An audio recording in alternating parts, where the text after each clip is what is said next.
Meu pai e minha mãe, quando eles se separaram, eles não se separaram de forma muito amigável. Como eles brigavam muito, aquilo me deixava com um sentimento muito ruim por dentro, né? De que eles eram inimigos, de que eles não eram amigos, de que eles não se falavam, né? E isso me deixava insegura, isso me deixava angustiada, isso me deixava triste. Um desses dias que meu pai ficou de me buscar, porque ele ia me buscar fim de semana, às vezes de 15 em 15, às vezes todo fim de semana. Eu lembro exatamente como hoje também, que eu tava na porta de casa, brincando com as outras crianças, esperando por ele. Toda hora entrava na casa para perguntar que horas eram, né? Que horas são? Que horas são?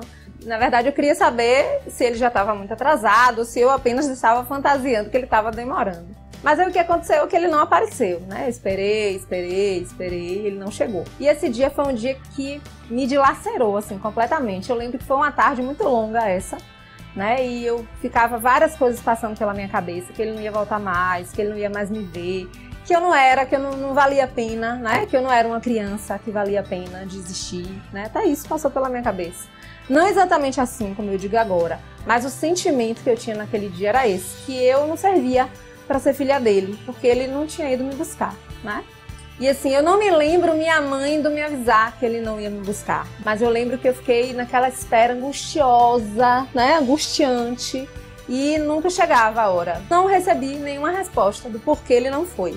Eu acho que isso se repetiu outras vezes, né? Aconteceram outras vezes dele não ir me buscar, mas esse dia especialmente me marcou muito. Meu pai trazia muito da roça, né, que ele trabalhava na roça de cacau pra gente, né, chupar e comer em casa. E eu lembro que eu gostava muito de cacau verde naquela época. E ele só tinha trazido um verde, e os outros eram maduros. E aí eu disse a ele que aquele verde era meu, que era pra ele partir, pra eu comer o cacau. E aí eu lembro dela gritando, ela tava no banheiro e ela gritando, falando, não, esse cacau verde é meu, enfim. Foi muito ruim esse dia, né? Eu lembro que, pra mim, eu queria que o mundo se abrisse e aquela mulher evaporasse do mapa. Ela era uma pessoa que tinha aparecido e que estava disputando comigo um lugar que não precisava ser disputado, né? Porque o lugar dela era o lugar dela, o meu lugar era o meu lugar, né? E isso é muito comum, isso acontece muito, né?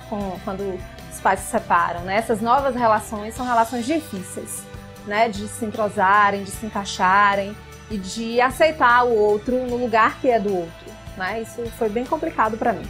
Coisas que eu vivia com minha mãe, eu não vivia com meu pai. E eu lembro que isso era legal também, né? Eu ia para casa de pessoas que não faziam parte da relação da minha mãe, mas fazia do meu pai e eu achava muito interessante, né? Eu brincava com outras crianças, então eu tinha os amigos da rua da minha mãe e os amigos da rua do meu pai, né? Eu tinha a família da minha mãe, a família do meu pai e da mulher do meu pai, que embora ela não fosse muito assertiva comigo naquela época, mas a família dela era. Assim, eu via muito meu pai na escola, justamente porque eu morava com minha mãe, não morava com ele, então ele ia muito na escola me ver. E eu lembro que o lanche que ele levava pra mim na escola, que ele ia me ver na hora do recreio. E ele levava meu lanche nesse dia. Eram lanches que minha mãe nunca mandava. Por exemplo, ele mandava pastel de carne. Eu era apaixonada por pastel de carne. Ainda sou. E eu lembro que ele que levava esse pastel de carne pra mim, com um refrigerante ou com um suquinho. E minha mãe não costumava mandar isso pra mim, né? Então era legal. Às vezes eu levava brinquedo também. E eu gostava, né? Porque eu ganhava um brinquedo ali, um brinquedo cá, completamente fora das datas normais de ganhar o brinquedo. E era muito essa coisa da presença dele. Outra coisa muito legal que eu lembro de quando meu pai se separou de minha mãe é que meu pai tinha um filho do primeiro casamento dele, que eu era apaixonada por esse irmão, né? E era um irmão que morava em outro lugar, em outro estado, no Rio, né? E ele vinha passar férias na casa do meu pai. Então, pra mim, era mágica aquelas férias que meu irmão vinha. Porque ficava eu e meu irmão na casa do meu pai. Então, assim, eu me sentia muito mais forte, eu me sentia mais em casa, de verdade, quando meu irmão estava ali fazendo parte daqueles momentos.